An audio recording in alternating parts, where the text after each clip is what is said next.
اور فاروق اعظم بھی اس کی عبادت کا بڑا ناز کیا کرتے تھے. کہتے تھے جناب والا یہ بڑا زبردست ہے. پیارے اور محترم اسلام بھائیو، ہوا کیا، وہ نوجوان جب عشاء کی نماز پڑھ کے گھر جاتا تو راستے میں اس کو ایک بدکارہ عورت بلاتی تھی. ٹھیک ہے، تو وہ کہتا تھا کہ میرا رب تبارک و تعالی مجھے دیکھ رہا ہے، میرا رب مجھے کیا کر رہا ہے، دیکھ رہا ہے. تو پیارے پیارے محترم اسلام بھائیو، ایک دن جب وہ نگاہ نیچے کی ہوئے جا رہا تھا تو پیارے اسلام بھائیو اس عورت نے کہا کہ تو کہاں جا رہا ہے؟ کہا کہ میں رب تبارک و تعالیٰ کی عبادت کرنے کے لیے جا رہا ہوں. کہا کہ جس رب کی عبادت کرنے کے لیے جا رہا ہے، ذرا میری بات تو سن لے، میری بات سن لے.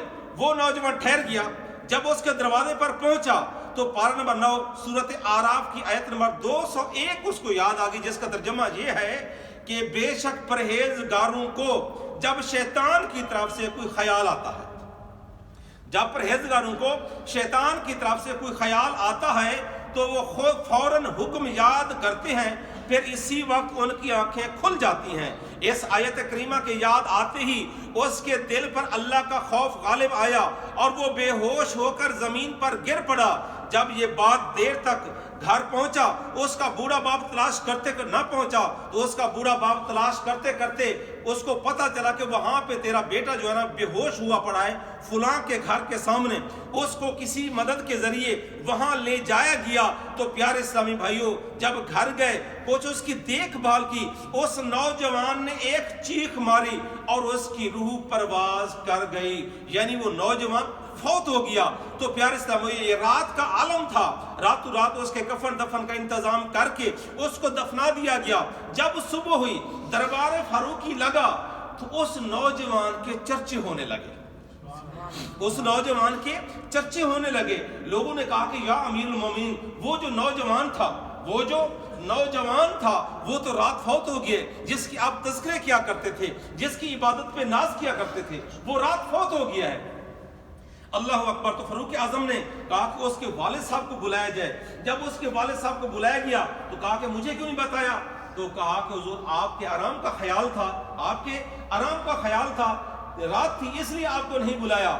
تو فاروق اعظم نے کہا کہ مجھے اس نوجوان کی قبر پر لے چلو. تو جو ہے نا، اس نوجوان کی قبر پر لے چلو. جب اس کی نوجوان کی قبر پر پہنچے، کون؟ مسلمانوں کے دوسرے خلیفہ، تو پتہ چلا عقائد اہل سنت بڑے زبردست ہیں. آج ہم قبروں پہ نہیں جاتے، مزاروں پہ آج نہیں جاتے ہم، یہ تو صحابہ کرام کا بھی طریقہ تھا. سبحان اللہ. سیدنا فاروق اعظم رضی اللہ عنہ اس کی قبر پر پہنچتے ہیں. سنیے توجہ کے ساتھ. جب پہنچتے ہیں تو وہاں جا کر محترم اور پیارے اسلام بھائیو، سورہ رحمان کی آیت نمبر 46 پڑھتے ہیں. کیا؟ بسم اللہ الرحمن الرحیم. وَلِمَنْ خَافَ مَقَامَ رَبِّهِ جَنَّتَانِ. یہ جا کر پڑھا فاروق اعظم رضی اللہ عنہ کہ اے نوجوان، جو رب کے حضور کھڑے ہونے سے ڈر جاتا ہے، اللہ تبارک و تعالیٰ اس کو 2 جنتیں عطا فرماتا ہے. یہ جا کر قبر پہ پڑھا تو قبر سے آواز آئی، کیا؟ یا امیر المؤمنین. قبر سے کیا آواز آئی؟ یا امیر المؤمنین. پتہ چلا قبر والے بھی سنتے ہیں، قبروں والے بھی سنتے ہیں. اس نوجوان نے کہا کہ یا امیر المومنین، میرے رب کا فرمان عالی شان سچا ہے کہ میرے رب نے مجھے 2 جنتیں عطا فرما دی ہیں. مجھے 2 جنتیں کیا کر دی ہیں؟ عطا فرما دی ہیں. تو پیارے اسلامیو، پتہ چلا کہ جو بندہ رب تبارک و تعالی